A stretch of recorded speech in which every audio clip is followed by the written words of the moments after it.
Very good morning in Jai Hind class 12th. Continuing with chapter number 5, that is organizing. Beta, your chapters, your topics like formal and informal organization is now deleted from the book, from the syllabus, right? So we have jumped into the another topic, that was delegation of authority, okay, which we have already discussed yesterday. The points were the elements of delegation of authority. There are three elements of delegation of authority, and they are authority जो delegate की जाती है, responsibility जो assign की जाती है, and accountability जो impose की जाती है. Authority delegate की जाती है is I have given you the example, like मैंने क्लास में किसी एक बच्चे को मॉनिटर बना दिया है, तो I gave the authority, I gave the power to that particular child that the child is now responsible to handle the class. I delegate the authority, right? Then comes responsibility. Responsibility, when I delegate authority to that particular child, the child automatically become responsible because I assigned few duties, few jobs to that particular child, that you have to take care of the whole class, you have to check the uniform of the students on regular basis, right? Then accountability means the child will be answerable to me in case of any mishappening. All right, so that means I delegate the authority to that particular child. The child become responsible because I assigned few responsibility to the particular child, and the child automatically become accountable. उसका friend तो responsible नहीं होगा ना. When I asked the monitor that why the students are not sitting properly, तो ऐसे थोड़ा ना monitor जवाब देगा, ma'am I don't know, let me ask to my friend because I was not present in the class. It's like when I give the responsibility to that particular child that you have, during the absence of the teacher, you have to take care of the class. That means the child is responsible because the child has the power, the child has the responsibility, so the child will be answerable. Okay, so this is what comes in authority. It refers to the right of a manager to command his subordinates and to take action within the scope of his position. यहाँ पर जो supervisor होता है, superior होता है, जो manager होता है, वो अपने सबऑर्डिनेट को कमांड देता है उसके पोजीशन के स्कोप तक. लाइक स्टोर मैनेजर है तो स्टोर मैनेजर को उसकी पोजीशन के अकॉर्डिंग रिस्पॉन्सिबिलिटी असाइन की जाएगी कि now you are the whole sole responsible for this particular store. ठीक है. Next is responsibility. Responsibility means work और duty assign to a person by virtue of his position in the organisation. किसी particular individual की position देख के और organisation में उसे रिस्पॉन्सिबिलिटी दी जाती है. अथॉरिटी मिलने के बाद रिस्पॉन्सिबिलिटी की, अब स्टोर की पूरी देखरेख आप करोगे, जो सामान इन एंड आउट हो रहा है वो उसके रिस्पॉन्सिबल आप होगे. रिस्पॉन्सिबिलिटी की अगर हम बात करते हैं तो बेटा it flows upward, means subordinate will always be responsible to his superior because superior delegate authority to the subordinate. Superior ने तो अथॉरिटी दी है सबऑर्डिनेट को, तो सबऑर्डिनेट क्या बन गया ultimately? Responsible. And accountability is the obligation to carry out the responsibility.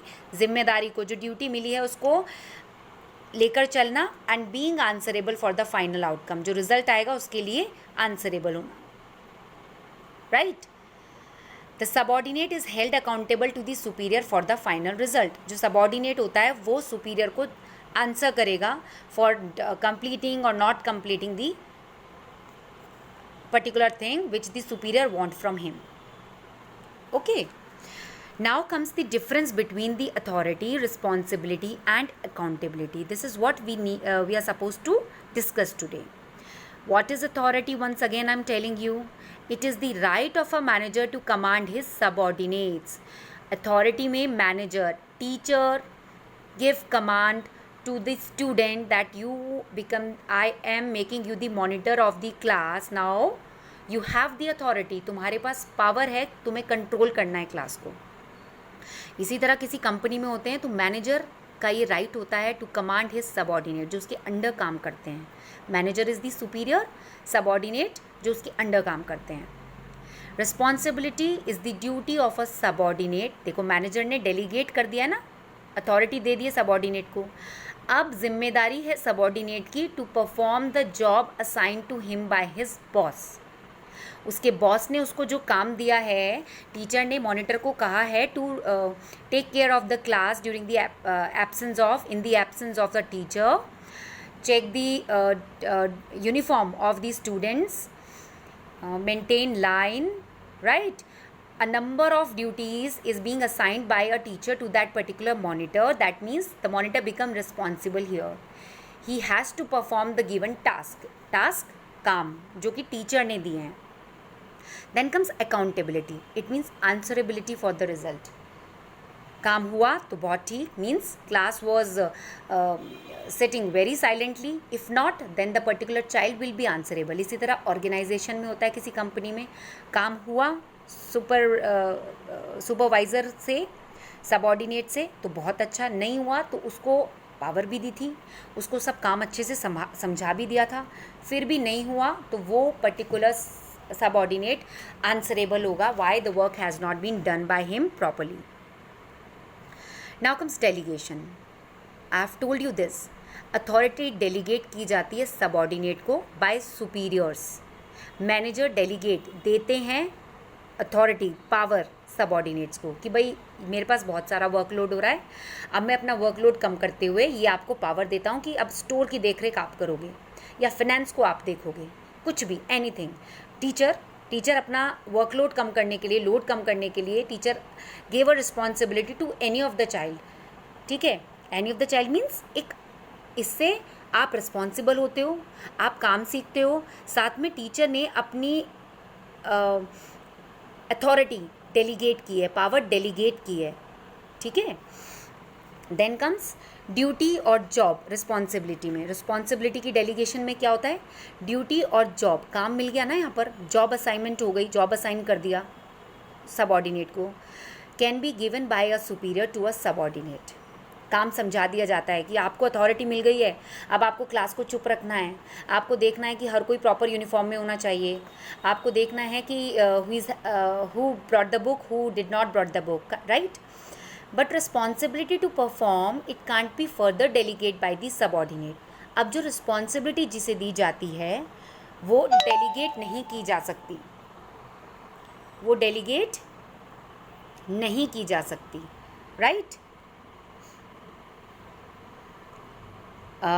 जैसे जिस मॉनिटर को पावर दी गई है वो रिस्पॉन्सिबल हो गया. अब ऐसा हो कि वो, आप कई बार ऐसा कर देते हो, भाई I am going out of the class, तो टीचर एक 2 मॉनिटर्स रखते हैं ऑलरेडी, बट सपोज़ आप एक ही हो क्लास में मॉनिटर, तो आप, टीचर सडनली क्लास में आ गई और क्लास में बहुत ज़्यादा शोर हो रहा है, तो teacher will ask you only. आप उसमें किसी को जिम्मेदार नहीं ठहराओगे, मैम मैं अपनी फ्रेंड को बोल कर गया था कि आप क्लास को संभालना. मैम को उससे कोई मतलब नहीं है. मैम ने पावर किसे दी थी, अथॉरिटी किसे दी थी. ऑर्गेनाइजेशन में जो मैनेजर है, मैनेजर ने अथॉरिटी किसे दी थी, सबऑर्डिनेट को. सबऑर्डिनेट रिस्पॉन्सिबल है, वो किसी और को डेलीगेट नहीं कर सकता उस पावर को, right. Accountability, it can not be delegated. जैसे responsibility can not be delegated, ऐसे ही अकाउंटेबिलिटी. भाई रिस्पॉन्सिबिलिटी डेलीगेट कर दी जाए तो रिस्पॉन्सिबल कोई भी हो जाए. जब रिस्पॉन्सिबिलिटी डेलीगेट नहीं की जाती, काम ही आप नहीं बोल सकते ना कि मैम मैं तो इसको बोल कर गया था कि आप क्लास को संभालना. तो इसी तरह वो मैडम को तो आप पता है कि आपके पास पावर है, आपको डेलीगेट करके गई हैं वो अथॉरिटी. तो जब अथॉरिटी, जिम्मेदारी आपके पास है तो आप ही आंसरेबल होगे, कोई और नहीं होगा. इसी तरह ऑर्गेनाइजेशन में जो मैनेजर होता है वो सबऑर्डिनेट से ही पूछता है, भाई why it has happened. It can not B, accountability can not be delegated. आप ही जवाब दो, इट इज़ एब्सोल्यूट, बिल्कुल फिक्स होती है. आप ही जवाब दोगे कि क्लास में शोर क्यों था, और अगर हम कंपनी की बात करते हैं तो काम, टारगेट जो दिया था वो कंप्लीट क्यों नहीं हुआ, right. Then comes origin. Authority कहाँ से ऑरिजिनेट हुई. It arises because of the formal position in the organisation. Informal नहीं, फॉर्मल पोजिशन. मैनेजर अपना वर्कलोड कम करने के लिए सबऑर्डिनेट को पावर देता है. Whosoever occupies the position has the right to command the subordinate. जिसके पास भी पावर होती है उसके पास राइट होता है कि वो सबऑर्डिनेट को कमांड कर सके. आप स्कूल की बात करो, स्कूल में principal sir alone can not handle the whole school. He also delegate the authority there is a proper hierarchy. Vice principal ma'am is there, HODs are there, coordinators are there, teachers are there over you, right? Then comes responsibility. It arises from superior से subordinate में आती. Once again I am reading it. It arises from a superior subordinate relationship. Yes, responsibility का यहाँ ये तो formal position पर आती है भाई. जो मैनेजर होगा वही तो डेलीगेट करेगा अथॉरिटी को. ये सुपीरियर जो मैनेजर है उससे सबऑर्डिनेट के पास आती है. बट यहाँ पर अथॉरिटी किसके पास आती है? सुपीरियर के पास होती है, क्योंकि इसकी एक अपनी पोजीशन है. ये एक पोजीशन पर वहाँ पर कंपनी में बैठा हुआ है. रिस्पॉन्सिबिलिटी सुपीरियर से आती है, ये फॉर्मल पोजीशन से आती है. ठीक है. The subordinate is accountable since he owes an explanation to his superior for the performance of duties assigned. Subordinate को जवाब देना होता है, अपने सुपीरियर को एक्सप्लेनेशन देना होता है, अपने सुपीरियर को जो काम जो ड्यूटी उसको दी गई है. आप समझ रहे हो, आप किसी कंपनी में गए हो, आपकी क्वालिफ़िकेशन मैटर करती है बहुत ज़्यादा. कोई तो मैनेजर होता है, कोई एग्जीक्यूटिव होता है. तो जो मैनेजर है वो एग्जीक्यूटिव को डेलीगेट कर सकता है, क्योंकि वो एक पोजीशन पर है कंपनी में, right. Where the accountability arises, it arises from the responsibility और duties assigned. जिसको responsibility और duty दी जाती है वो accountable हो जाता है. Now flow और direction.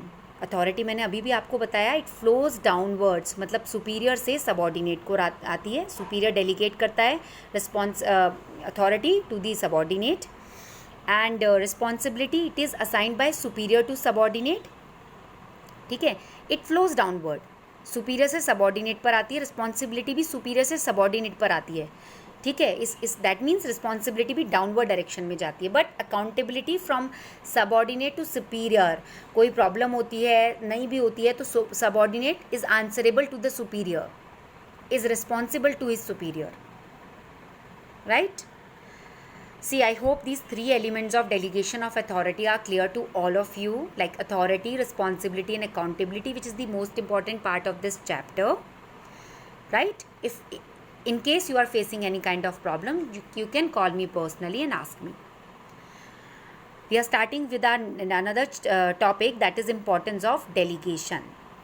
जो authority delegate की जाती है अपने subordinate को, उसकी क्या importance होती है? See, delegation is the key to a sound organization. अभी मैंने आपको बताया, आप स्कूल की बात करो ना, आप स्कूल में भी अगर बात करते हो, लेट्स सपोज स्कूल में आपका एनुअल फंक्शन हो रहा है. एनुअल फंक्शन में आप सभी बच्चों को इन्वॉल्व किया जाता है, क्योंकि alone principal sir can not do anything, alone teachers can not do anything, alone anybody can not do anything. सभी लोगों को इन्वॉल्व करना इंपॉर्टेंट होता है. उसमें सभी को डेलीगेट की जाती है रिस्पॉन्सिबिलिटी, जिम्मेदारियां दी जाती है, because we all are the part of a organisation of school. तो उसकी इम्पॉर्टेंस क्या होती है? Just as the authority is the key to manager's job. Manager तो अथॉरिटी देता है, delegation of authority is the key to organisation.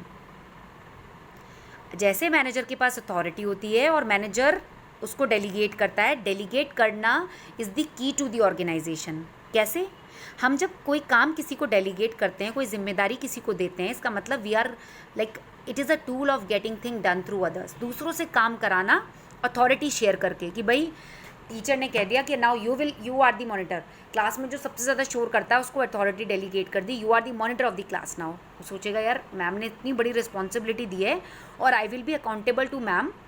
अगर कल किसी भी तरह की प्रॉब्लम हुई क्लास में, तो अब मेरे पास भी पावर है, मुझे उस पावर का यूज़ करना है. ठीक है. तो दूसरों से काम कराने का तरीका, it increase a managers capacity. Manager की कैपेसिटी कैसे बढ़ेगी? मैनेजर वो काम छोड़कर, सुपरविजन छोड़कर कि भाई सब चीज़ें हम मैनेजर को ही देखनी होती है, वो ऑर्गेनाइजेशन के दूसरे काम पर ध्यान देगा. सबऑर्डिनेट्स को डेलीगेट करके अथॉरिटी, वो और बहुत सारे काम होते हैं ऑर्गेनाइजेशन में, वो उन्हें करेगा. डेलीगेशन इज़ द मीन्स जिससे मैनेजर कैन मल्टीप्लाई हिमसेल्फ. जहाँ मैनेजर अकेला पूरे ऑर्गेनाइजेशन को देखेगा, अगर मैनेजर डेलीगेट कर देता है रिस्पॉन्सिबिलिटी 4 लोगों में, लेट्स सपोज अगर मैनेजर इज़ डेलीगेटिंग, मैनेजर के पास सारा काम है, ठीक है, प्रोडक्शन देखना है, ये प्रोडक्शन मैनेजर है, ठीक है, इसमें सारा काम है, इसने अपने नीचे एग्जीक्यूटिव रखा, 2 एग्जीक्यूटिव रखे, ये डेलीगेट कर दिया अथॉरिटी इस एग्जीक्यूटिव को कि आपको आपके नीचे जितने लेबर हैं आपको उन्हें देखना है, इसे कर दिया डेलीगेट कि आपके नीचे जितने लेबर हैं उन्हें देखना है। वरना मैनेजर तो जो जीएम है कंपनी का उन्हें रिपोर्ट करता है, जीएम ने कहा है कि पूरा काम प्रोडक्शन का आपको देखना है, मैनेजर अकेला कैसे सब काम देखेगा। मैनेजर ने डेलीगेट अपनी अथॉरिटी, अपनी पावर इन दोनों एग्जीक्यूटिव को दी, आप इन 6 लोगों को देखोगे, आप इन 6 लोगों को देखोगे, इससे इन लोगों की भी रिस्पॉन्सिबिलिटी बढ़ी, ये अकाउंटेबल होंगे मैनेजर को, मैनेजर होंगे जीएम को। मैनेजर और बाकी चीज़ों में ध्यान दे सकते हैं, किस तरह से प्रोडक्शन को बढ़ाया जाए, किस तरह से प्रॉफिट को बढ़ाया जाए। मैनेजर और चीज़ों में ध्यान देंगे इंस्टेड कि यहीं पर घूमते रहें और देखते रहें क्या ये काम कर रहे हैं ठीक से या नहीं कर रहे, right. So that means your manager can multiply himself. जब उसकी कैपेसिटी से ज़्यादा काम उसके पास होता है तो वो हेल्प लेता है सबऑर्डिनेट की, वो उन्हें थोड़ा थोड़ा टास्क असाइन कर देता है और थोड़ी सी अथॉरिटी उन्हें दे देता है ताकि वो काम को पूरे अच्छे से कर सकें। इस तरह से manager can lighten some of his burden, manager का बर्डन कम होता है, and he will be able to concentrate on an important function, other important functions पर वो ध्यान दे पाते हैं, डेलीगेट रूटीन वर्क। और जो रोज़ का काम होता है, लेट्स सपोज हम एचआर की बात करते हैं, ठीक है, एचआर का काम है सैलरीज़ बनाना, रिकॉर्ड्स बनाने एम्प्लॉयज़ के, पीएफ ईएसआई पर ध्यान देना। अब एचआर का सैलरी कैसे बनेगी जब डेली की अटेंडेंस एचआर के पास आएगी। अब या तो एचआर डेली जाए अटेंडेंस लेने के लिए, कौन एम्प्लॉय आया कौन नहीं आया, नहीं तो एचआर ने अपने नीचे एक एचआर एग्जीक्यूटिव है, क्योंकि एचआर से तो सीधा जनरल मैनेजर पूछेंगे कि भाई सारी चीज़ें कंप्लीट हुई, काम नहीं हुआ। एचआर ने अपना बर्डन कम करते हुए एग्जीक्यूटिव को बोला कि आपको डेली अटेंडेंस लेनी है और मुझे देनी है ताकि मैं सैलरी बना सकूँ। नहीं तो एचआर ही घूमेगा पूरी कंपनी में और देखेगा कौन आया कौन नहीं आया। आप समझ रहे हो, एचआर ने अपना बर्डन कम किया और वो बाकी चीज़ों पर फोकस कर रहे हैं, राइट। रूटीन वर्क अपने सबऑर्डिनेट्स तक डिस्ट्रीब्यूट कर दिया, इससे जो मैनेजर है उनकी कैपेसिटी इंक्रीज़ होती है और एंटरप्राइज में काम अच्छा होता है। अबव डिस्कशन से एक तो क्लियर हो गया कि डेलीगेशन ऑफ अथॉरिटी बहुत इंपॉर्टेंट होती है अगर मैनेजर को अपनी एफिशिएंसी इंक्रीज़ करनी है और प्रोडक्टिविटी इंक्रीज़ करनी है। as if here manager delegates the authority to these executive। इसके अलावा मैनेजर देख सकता है कि मैं अपनी प्रोडक्शन को कैसे बढ़ाऊँ, वो इस पर दिमाग लगा सकता है इंस्टीड कि पूरी की पूरी जो लोग उनके अंडर हैं उनको सुपरवाइज़ करना। एचआर घूम घूम के अटेंडेंस ले सबकी, उससे बेटर है वो फैक्ट्री एक्ट, वेजेस एक्ट और बहुत सारे काम होते हैं कंपनीज़ के, उन पर कॉन्सेंट्रेट करे, right. So how well one delegate determine how one well manages. कैसे कोई डेलीगेट करता है रिस्पॉन्सिबिलिटी से पता चलता है कोई कैसे मैनेज करता है चीज़ों को। Success in managing is influenced by effectiveness of delegation of authority. आप कितने अच्छे से चीज़ों को मैनेज कर सकते हो, इससे पता लगता है कि आप कैसे डेलीगेट करते हो अथॉरिटी को। हर manager, every manager has to master the art of delegation of authority. हर मैनेजर को आना चाहिए अथॉरिटी को डेलीगेट करना, ताकि उसका बर्डन कम हो, एफिशिएंसी इंक्रीज़ हो और कामों पर ध्यान दे सके कंपनी की, बॉस को और कैसे खुश कर सके, प्रोडक्शन बढ़ाकर, प्रॉफिट पर ध्यान देकर, इंस्टीड की लोगों को देखना कि सब काम अच्छे से हो रहा है या नहीं हो रहा है। उसके लिए वो 2 लोगों को अपने नीचे अथॉरिटी दे सकता है, डेलीगेट कर सकता है कि भाई तुम संभालो, मुझे रिपोर्ट दो हर एक की, right. Okay, so let's discuss the advantages of delegation. These are the advantages of delegation. जब हम अथॉरिटी डेलीगेट करते हैं तो उसके क्या फ़ायदे होते हैं। First, effective management. Management effective कैसे होता है?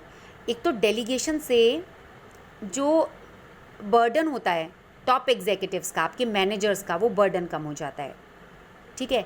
जो रूटीन एक्टिविटीज़ होती हैं वो उन्हें अपने सबऑर्डिनेट्स को असाइन कर देते हैं, और जो इम्पॉर्टेंट फंक्शन होते हैं जैसे प्लान करना, डिसीजन लेना, कंट्रोल करना, सुपरवाइज़ करना, वो सारे काम वो लोग खुद अच्छे से कर सकते हैं।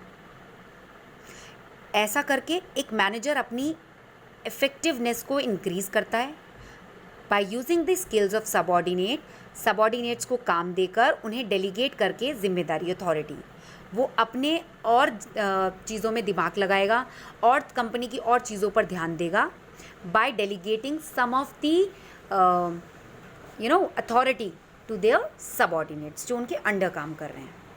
Okay, next is employee development.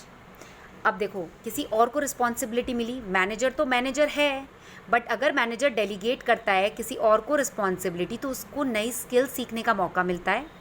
Subordinate to take decision independently, वो अपने डिसीजन फिर इंडिपेंडेंटली लेना सीखता है, नई स्किल सीखता है.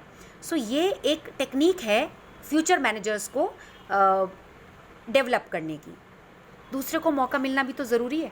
अगर मैम बार बार एक ही बच्चे को मॉनिटर बनाती रहेंगी, लेट्स सपोज मॉनिटर परफेक्ट हो जाएगा अपनी स्किल्स अपनी चीज़ों में, ठीक है. इसी तरह और किसी बच्चे को कोई और रिस्पॉन्सिबिलिटी दी, वो उसमें माहिर हो जाएगा. इंस्टीड मैम को तो सब पता है, but ma'am is delegating the authority, तो बाकी लोगों, बाकी बच्चों को सीखने का मौका मिल रहा है इससे. कैसे मोटिवेट किया जाता है, कैसे लीडरशिप क्वालिटी की जाती है, ठीक है. Then comes motivation of employees. Employees को भी लगता है कि भाई हमें भी रिस्पॉन्सिबिलिटी मिली है, राइट. इससे उनकी ईगो भी कई बार सेटिस्फाई होती है, वरना उन्हें लगता है कई बार कि हमें तो कोई मोटिवेट ही नहीं करता है, हमें अथॉरिटी ही नहीं मिलती है, जो एक काम है घिसा पिटा वही काम करते रहते हैं हम लोग. जॉब सेटिस्फेक्शन होता है कि शायद हमें जॉब, अब हमारी जॉब सेफ़ है, जॉब सेफ्टी है, क्योंकि हमें अथॉरिटी डेलीगेट की गई है, वो बेटर परफॉर्मेंस देंगे अपनी, right. As a result of trust reposed by the superior in them, क्योंकि उन्हें पता है कि उनके सुपीरियर उन पर ट्रस्ट करता है, इसीलिए सुपीरियर ने उनको अथॉरिटी दी है, तो अल्टीमेटली वो लोग मोटिवेट हो जाएंगे. Quick decision making. सबऑर्डिनेट्स को जब हम सुपीरियर अथॉरिटी देते हैं तो वो ग्रांट करते हैं इतनी अथॉरिटी कि वो डिसीजन खुद ले सकें, उन्हें बार बार सब सुपीरियर्स के पास जाने नहीं पड़े, छोटे छोटे रूटीन मैटर्स के लिए भी. इससे उनकी डिसीजन मेकिंग की स्पीड भी बढ़ती है. वो छोटी छोटी प्रॉब्लम्स में जब सोचेंगे कि यार क्या करें, काम करते हैं, मैनेजर से डिस्कस कर लेते हैं, वो ऐसा नहीं करेंगे, वो प्रॉब्लम्स को में डिसीजन लेना सीख जाएंगे, राइट. जैसे आप लोगों को कभी प्रॉब्लम्स होती हैं तो आप लगता है मैम से ही डिस्कस कर लेते हैं, नहीं तो कई बार आप लोग खुद बैठो और उस चीज़ को सॉल्व करने की कोशिश करो तो कई बार आप खुद भी कर लेते हो, स्पीड बढ़ती है ना इससे. Then comes facilitation of growth. Yes, delegation of authority prepare executive for future. जब मैनेजर एग्जीक्यूटिव या सुपीरियर को, सबऑर्डिनेट को अथॉरिटी देते हैं तो वो उन्हें नई चीज़ सीखने का मौका देते हैं, चैलेंजेस आता है उनके पास. It can afford to implement growth plan by creating new departments. हो सकता है नए डिपार्टमेंट खुल जाएं, नए डिविजन्स खुल जाएं जहाँ पर मैनेजर की ज़रूरत पड़े. अब जिन लोगों को मैनेजर ने ट्रेंड किया है अपने सबऑर्डिनेट्स को, उनके लिए ये अच्छी अपॉर्चुनिटी हो सकती है. Then is basis of management hierarchy. Yes, delegation establish superior subordinate relationship. Superior subordinate को अथॉरिटी डेलीगेट करते हैं, इससे एक हायरार्की आती है मैनेजमेंट में. It clarifies the flow of authority from higher level to lower level and also interpersonal reporting. बेटा इस चीज़ को समझो, एक सुपीरियर ने डेलीगेट किया है अथॉरिटी सबऑर्डिनेट को, इसे एग्जीक्यूटिव भी कहते हैं, एग्जीक्यूटिव सुपरवाइज़र भी कह सकते हो, ठीक है. डेलीगेट किए हैं अथॉरिटी, राइट. सो ये it clarifies the form of authority from you can say higher level to lower level, right. और इससे यहाँ पर the subordinate knows that whom he has to report, उसे किसे रिपोर्टिंग देनी है, सुपीरियर को. Okay, so we can say that it is the basis of management hierarchy. Next is better coordination. Manager can delegate different type of authority to different subordinate, right. Manager different authority delegate कर सकते हैं, वो balance करते हैं authority और responsibility को of each of the subordinate, ठीक है. किसे क्या अथॉरिटी दी है और वो कितना रिस्पॉन्सिबल है. इससे ओवरलैपिंग नहीं होती है, डुप्लीकेशन नहीं होता है. जो काम करने में माहिर होता है मैनेजर उसे ही डेलीगेट करता है अथॉरिटी. क्लियर कर दिया जाता है senior subordinate relationship, that who is your senior and whom you have to report. इससे सबके बीच में कोऑर्डिनेशन बना रहता है, right. This was the topic we were talking about delegation, ठीक है. This is the topic we are talking about importance of delegation, ठीक है. So that's all for today. Tomorrow we will discuss the another topic that is decentralisation of authority. अभी तक हमने delegation of authority पढ़ा है, कल हम start करेंगे decentralisation of authority. It is an interesting topic. ये डिसेंट्रलाइजेशन हम पहले भी पढ़ चुके हैं चैप्टर में. Okay, so for today I think it's enough for today. Have a good learning. Thank you.